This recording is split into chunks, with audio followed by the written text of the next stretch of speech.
Last video of the course is going to cover conversion tracking, and conversion tracking we talked about a little bit in the previous video, and basically that lets you know how much a lead or something else is going to cost you.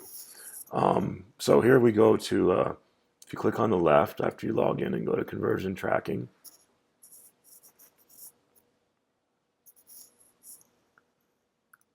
and we're going to go here to create pixel. And you see here we have different categories. We have checkouts, which would be actually if someone was going to buy a product and you wanted to find out if that action happened. Registrations, which mean something like a webinar registration. Leads, which would be a opt-in lead, which is probably your most popular use of the conversion tracking. Key page views would just mean that if someone actually went on a specific page that you wanted to target. Adding to cart, it lets you know if someone added an item to a cart to purchase, or there's like other website conversions.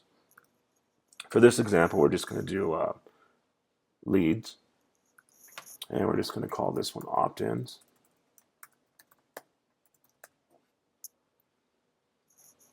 Then you go right here and say create pixel, and you're going to get some code right here, and it's pretty self-explanatory. It says just be placed between the head and the head tag.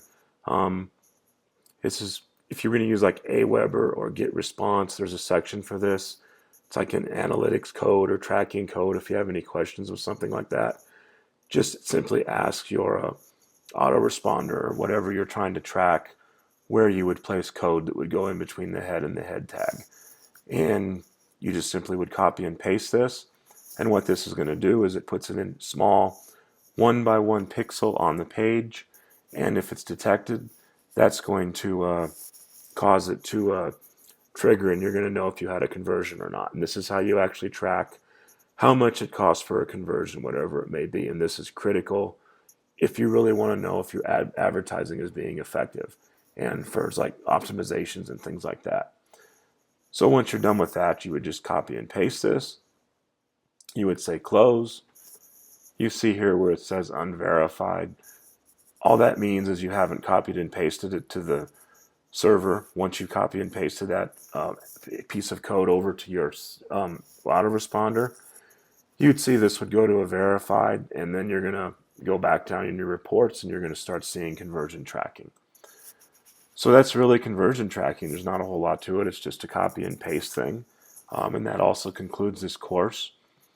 By this time now, you should be able to do everything from creating a Facebook ad to tracking your return on investments, lowering your cost per clicks, and other things like that. And you should be able to have successful Facebook campaigns now. In the future, we're going to cover more advanced tactics in the monthly webinars. Stay tuned to the site and you'll learn more. Thank you for attending, and I hope you've enjoyed.